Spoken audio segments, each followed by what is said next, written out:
बगले छो बेटी के मैया बड़ बगले छो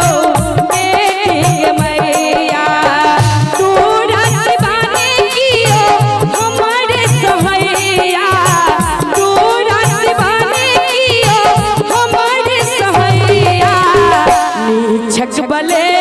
छो लाल के मैया बड़ बगले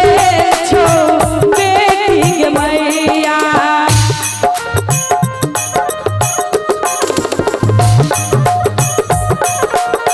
माँ जगदम्बा की जय हो अमरनाथ भाई बना के क्यों मिला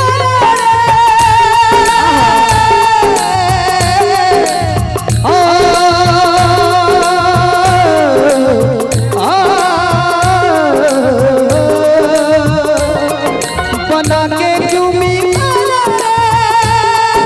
बिगाड़ा नसीबा ऊपर वाले वन में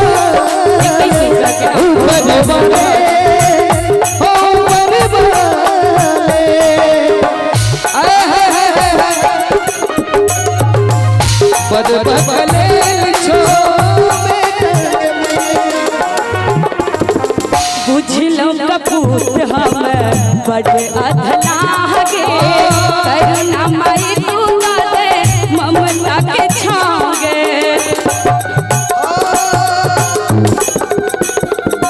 बुझलो कपूत हम बड़ अधला गे करुणा माई तू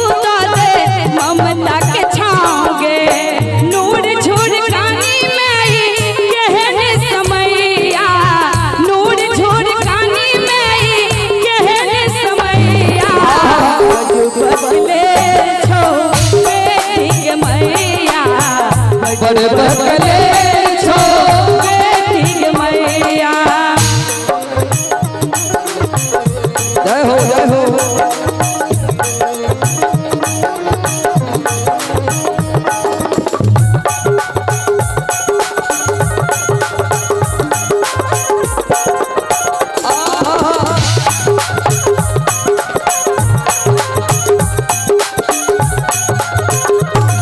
सारथ जग में सब ठुकरावे निर्धन जानी कियो लगने बजावे कहल जाइ छै ई संसार ही स्वार्थ से भरल छै आइ के जमाना में लोग के ककरो से कोनो मतलब नहीं छै अहाँ के कोनो काज रहल तो 10 गोटा लग में आइ के बैसता आ नहीं काज रहल तो कियो नहीं पूछे वाला अगर हमार चर्चा सबके जेबी में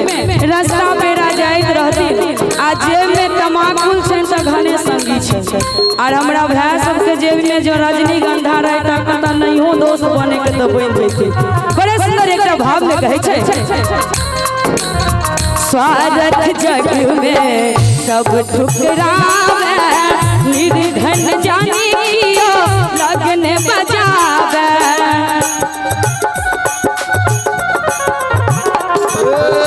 स्वागत जग में सब ठुकरावे निर्धन जानी कियो लगने बजावे विपत्ति भवन में डूबलो सुधले में कहिया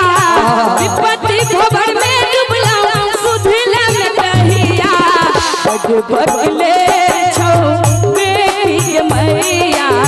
बगले छो बेटी के मैया हमर मैया रुस गेलैया हमर मैया रुस गेलैया हमरा समूह कोन मार गेलैया हमरा समूह कोन मार गेलैया हमर मैया रुस गेलैया हमर मैया रुस गेलैया बोले दुर्गा महारानी की